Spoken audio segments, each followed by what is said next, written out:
Hello student, स्वागत है आप सभी का आज की एक और नई वीडियो में। आज इस वीडियो में हम देखेंगे कक्षा 9वीं विषय विज्ञान का पेपर। इस वीडियो के माध्यम से हम विज्ञान विषय पेपर के सभी प्रश्नों को देखेंगे और साथ में इन सभी प्रश्नों के उत्तर को भी आज हम इस वीडियो के माध्यम से देखने वाले हैं। तो वीडियो को शुरू से अंत तक ज़रूर देखिए। अगर आप हमारे चैनल पर नए हैं तो चैनल को सब्सक्राइब कर लीजिए, साथ में वीडियो को लाइक करके अपने सभी दोस्तों के साथ भी शेयर ज़रूर कीजिए। आज हम इस वीडियो के माध्यम से जो विज्ञान विषय है उसके सभी प्रश्न तो देखेंगे ही, और साथ में आपको इस पेपर में जितने भी चित्र आपको दिए गए हैं, डायग्राम आपको दिए गए, उन डायग्रामों को भी हम समझेंगे और देखेंगे, जिससे आपकी परीक्षा में अच्छे नंबर आपको मिले। तो यहाँ पर मैं आपके लिए विज्ञान विषय का पेपर लाई हूँ जो आपको 8 तारीख को होने वाला है। आप देख सकते हैं यहाँ पर आपका जो पेपर है कक्षा 9वीं अर्धवार्षिक परीक्षा 2025-26 विज्ञान विषय का यहाँ प्रश्न पत्र है, जिसमें हम सभी क्वेश्चनों को आज इस वीडियो में करने वाले। सबसे पहले आपको यहाँ पर प्रश्न दिया हुआ है, सही विकल्प चुनकर लिखिए। आपको सही विकल्प चुनकर लिखना है। प्रश्न पहला है, क्लोराइड आयन में संयोजकता इलेक्ट्रॉनों की संख्या क्या है। यहाँ पर आपको क्लोराइड में संयोजकता इलेक्ट्रॉनों की संख्या बतानी है। तो यहाँ आपका आंसर रहेगा 8। क्लोरीन में जो है संयोजकता कितनी होती है, 8 होती है। प्रश्न नंबर 2 है, पदार्थ की किस अवस्था में कणों के मध्य न्यूनतम रिक्त स्थान होता है। आपको बताना है पदार्थ की किस अवस्था में कणों के मध्य न्यूनतम रिक्त स्थान होता है। तो पदार्थ की 3 अवस्था होती है। कौन कौन सी होती है? ठोस, द्रव और गैस। यहाँ पर पदार्थ की कितनी अवस्था होती है? 3 अवस्था होती है। ठोस में क्या होते हैं, जितने भी कण होते हैं सब बहुत ही ज़्यादा पास पास होते हैं। द्रव में कैसे होते हैं, थोड़े दूर दूर होते हैं, और गैस में बहुत ज़्यादा दूर होते हैं। तो आप समझ पा रहे होंगे कि हमें जिसमें बताना न्यूनतम रिक्त स्थान, कणों के मध्य न्यूनतम रिक्त स्थान किस में है? ठोस में। तो यहाँ आपका आंसर क्या रहेगा? ठोस में। पदार्थ की किस अवस्था में कणों के मध्य न्यूनतम रिक्त स्थान होता है? तो ठोस के मध्य जो है न्यूनतम रिक्त स्थान होता है, यानी कि इनमें सबसे कम जो कण होते हैं वो बहुत ही पास पास रहते हैं। इन कणों के बीच में रिक्त स्थान ज़्यादा नहीं होता। इसके बाद नंबर 3 पर है, निम्नलिखित में से कौन सा पदार्थ ऊर्ध्वपातित हो सकता है। यहाँ पर आपको पदार्थ बताना है जो ऊर्ध्वपातित है। ऑप्शन है आपके पास नेपथलीन, अमोनियम क्लोराइड, एंथ्रासीन और उपरोक्त सभी। तो यहाँ आपका आंसर रहेगा उपरोक्त सभी। ऑप्शन द जो आपको दिया गया है ये आपका सही उत्तर है। इसके बाद है प्रश्न नंबर 4, 2 या 2 से अधिक परमाणुओं का समूह कहलाता है। 2 या 2 से अधिक परमाणुओं का समूह क्या कहलाता है? तो 2 या 2 से अधिक परमाणुओं का समूह को हम तत्व कहते हैं। ऑप्शन आ जो आपको दिया गया है सही उत्तर है। 2 या 2 से अधिक परमाणुओं का समूह को हम तत्व कहते हैं। नंबर 5 पर है, निम्नलिखित में से किन तत्वों की परमाणुकता 2 होती है। यहाँ पर आपको बताना है ऐसे कौन से तत्व है जिनकी परमाणुकता 2 होती है। ऑप्शन में आपको दिया हुआ है आर्गन एवं हीलियम, ऑक्सीजन एवं हाइड्रोजन, फास्फोरस एवं सल्फर, उपरोक्त सभी। तो यहाँ आपका आंसर रहेगा हाइड्रोजन, ऑक्सीजन एवं हाइड्रोजन, जिनकी परमाणुकता 2 होती है। आपसे पूछा था निम्नलिखित में से किन तत्वों की परमाणुकता 2 होती, तो ऑक्सीजन एवं हाइड्रोजन की परमाणुकता 2 होती है। इसके बाद है नंबर 6 पर, वस्तु द्वारा अपनी गति अवस्था में परिवर्तन के विरोध को कहते हैं। तो वस्तु द्वारा अपनी गति अवस्था में परिवर्तन के विरोध को हम जड़त्व कहते हैं। क्या कहते हैं? जड़त्व कहते हैं। इसके बाद हम बात करें अपने अगले प्रश्न की ओर। तो प्रश्न नंबर 2 में आपको रिक्त स्थान दिया हुआ है, रिक्त स्थानों की पूर्ति कीजिए। पहला रिक्त स्थान है अल्फा कण द्विआवेशित रिक्त स्थान कण होते हैं। जो अल्फा कण होते हैं द्विआवेशित होते हैं वो कैसे होते हैं? धनावेशित या ऋणावेशित। तो यहाँ ये धनावेशित होते हैं। कैसे होते हैं? धनावेशित कण होते हैं। इसके बाद नंबर 2 पर है, कार्बन का परमाणु द्रव्यमान होता है। आपको कार्बन का परमाणु द्रव्यमान बताना है, रिक्त स्थान में कितना होता है। तो कार्बन का परमाणु द्रव्यमान 12 होता है। इसके बाद है नंबर 3 पर, किसी तत्व की प्रोटॉन संख्या ही तत्व की होती है। तो किसी तत्व की प्रोटॉन संख्या ही उसकी तत्व की परमाणु संख्या होती है। क्या होती है? परमाणु संख्या होती है। नंबर 4 पर है, बर्फ का गलनांक होता है। रिक्त स्थान में आपको यहाँ पर बर्फ का गलनांक बताना है। तो बर्फ का जो गलनांक है वो 0 डिग्री सेल्सियस होता है। नंबर 5 पर है, अनैच्छिक पेशियों को पेशी भी कहते हैं। रिक्त स्थान में बताना है आपको अनैच्छिक पेशियों को कौन सी पेशी कहते हैं। उत्तर आपका रहेगा अनैच्छिक पेशियों को हम अरेखित पेशी भी कहते हैं। क्या कहते हैं? अरेखित पेशी भी कहते हैं।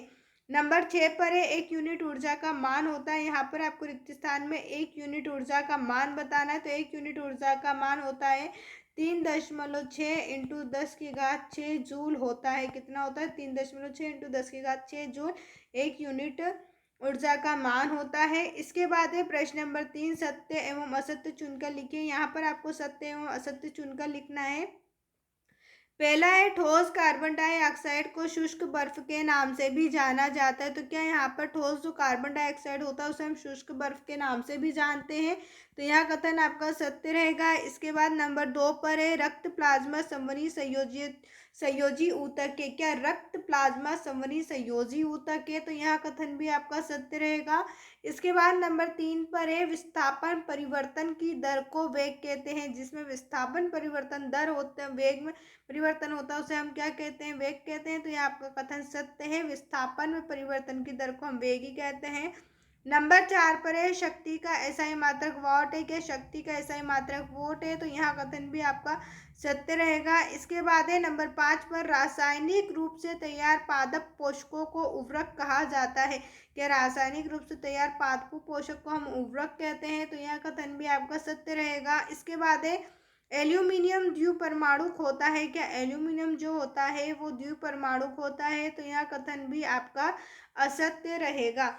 अब इसके बाद हम बात करें अपने अगले प्रश्न की। और प्रश्न नंबर 4 में आपसे पूछा है, सही जोड़ी बनाइए। यहाँ पर आपको सही जोड़ी बनाना है। पहली जोड़ी आपसे पूछी गई है कोलाइडल। कोलाइडल को हम मिलाएंगे दूध से। कोलाइडल जो होता है दूध में होता है।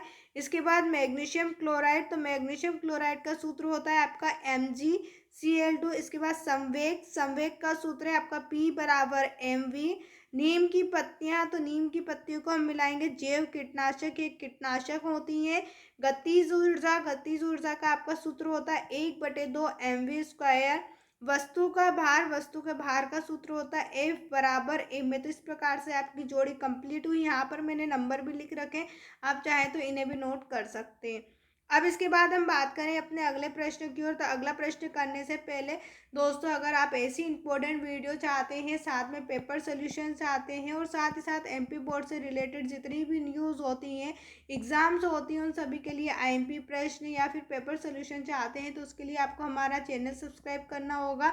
जिससे सारी की सारी जो इंपॉर्टेंट वीडियो है सभी आपको इसी चैनल पर मिलने वाली है। साथ में इस वीडियो को लाइक करके आप अपने दोस्तों के साथ भी शेयर कर दीजिए, ताकि उन्हें भी ऐसे इंपॉर्टेंट प्रश्न मिलते रहे। तो अब हम बात करते हैं अपने अगले प्रश्न की ओर, जहाँ आपसे प्रश्न पूछा है, एक शब्द या एक वाक्य में उत्तर दीजिए। यहाँ आपको एक शब्द या एक वाक्य में उत्तर देना है। प्रश्न है, मधुमक्खी का वैज्ञानिक नाम लिखिए। यहाँ पर आपको मधुमक्खी का वैज्ञानिक नाम बताना है। उत्तर आपका रहेगा एपिस मेलिफेरा। मधुमक्खी का क्या नाम है? Apis mellifera. नंबर 2 पर है, जब बल और विस्थापन एक दूसरे के लंबवत होते हैं तो कार्य कितना होता है? यदि बल और विस्थापन एक दूसरे के लंबवत होंगे इस प्रकार से, तो जो कार्य है वो आपका शून्य होगा।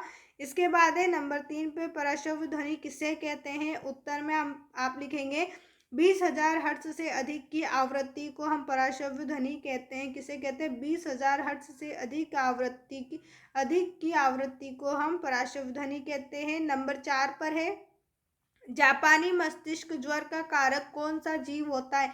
आपको यहाँ पर बताना, जापानी मस्तिष्क ज्वर का कारक कौन सा जीव है? उत्तर में आप लिखेंगे मच्छर। इसके बाद है नंबर 5 पर, परमाणु त्रिज्या को किस इकाई में मापा जाता है? तो परमाणु त्रिज्या को नैनोमीटर में मापा जाता है। परमाणु की जो त्रिज्या होती है उसे हम नैनोमीटर में नापते हैं। नंबर 6 पर है, मिल्क और मैग्नीशियम में परिक्षेपण माध्यम लिखिए। तो मिल्क और मैग्नीशियम में परिक्षेपण माध्यम तरल है। अब इसके बाद हम बात करें प्रश्न उत्तर की ओर। तो प्रश्न नंबर 6 में आपसे पूछा है, बर्फ का टुकड़ा जल पर क्यों तैरता है? अथवा में गुप्त ऊष्मा किसे कहते हैं? प्रश्न नंबर 7 है, तत्व एवं यौगिक में अंतर बताना है। अथवा में धातु एवं अधातु में आपको 2 अंतर बताना है। नंबर 8 पर है, संयोजकता किसे कहते हैं? अथवा में समस्थानिक किसे कहते हैं? एक उदाहरण दीजिए। प्रश्न नंबर 9 है, न्यूरॉन का नामांकित चित्र बनाइए। तो यहाँ पर मैंने न्यूरॉन का नामांकित चित्र बना रखा है। आपको इस तरीके से न्यूरॉन का नामांकित चित्र बनाना है। उसके नाम लिखना है, केंद्रक, ध्रुमिका, कोशिका काया, तंत्रिकाक्ष और तंत्रिकाक्ष का अंतिम सिरा। इस प्रकार से आपको तंत्र का चित्र बनाना है। यहाँ पर आपसे 2 नंबर में ये चित्र पूछा गया था। इसके बाद अथवा में आपसे प्रश्न पूछा ऊतक किसे कहते हैं, एक उदाहरण दीजिए। प्रश्न नंबर 10 है हृदय पेशी का विशेष कार्य क्या है। अथवा में आपसे पूछा है रेखित अरेखित तथा हृदय पेशियों में उनके कार्य के आधार पर अंतर स्पष्ट कीजिए। प्रश्न नंबर 11 है औसत चाल किसे कहते हैं। अथवा का प्रश्न है त्वरण किसे कहते हैं, इसका सूत्र एवं मात्रक बताइए। प्रश्न नंबर 12 चाल एवं वेग में आपको अंतर बताना है। अथवा में दूरी और विस्थापन में आपसे अंतर पूछा है। प्रश्न नंबर 13 है गुरुत्वीय त्वरण से आप क्या समझते हैं। अथवा में आर्किमिडीज का सिद्धांत आपको बताना है।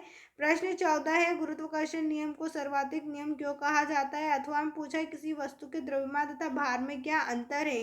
प्रश्न 15 है वस्तु को साफ करने के लिए पराध्वनि का उपयोग कैसे करते हैं। अथवा में पूछा है संपीड़न और विरलन क्या है। प्रश्न नंबर 16 है रदरफोर्ड का परमाणु मॉडल लिखिए। अथवा में आपसे पूछा है समस्थानिक के 3 अनुप्रयोग लिखिए। प्रश्न नंबर 17 है अर्धसूत्री विभाजन किसे कहते हैं। अथवा में आपसे पूछा है माइटोकॉन्ड्रिया को कोशिका का बिजली घर क्यों कहते हैं। प्रश्न नंबर 18 है संक्रामक एवं असंक्रामक रोगों में अंतर लिखिए, एक एक उदाहरण भी लिखिए। अथवा में प्रश्न है पादप कोशिका का नामांकित चित्र। यहाँ पर आप इस तरीके से पादप कोशिका का जो है नामांकित चित्र बना सकते हैं।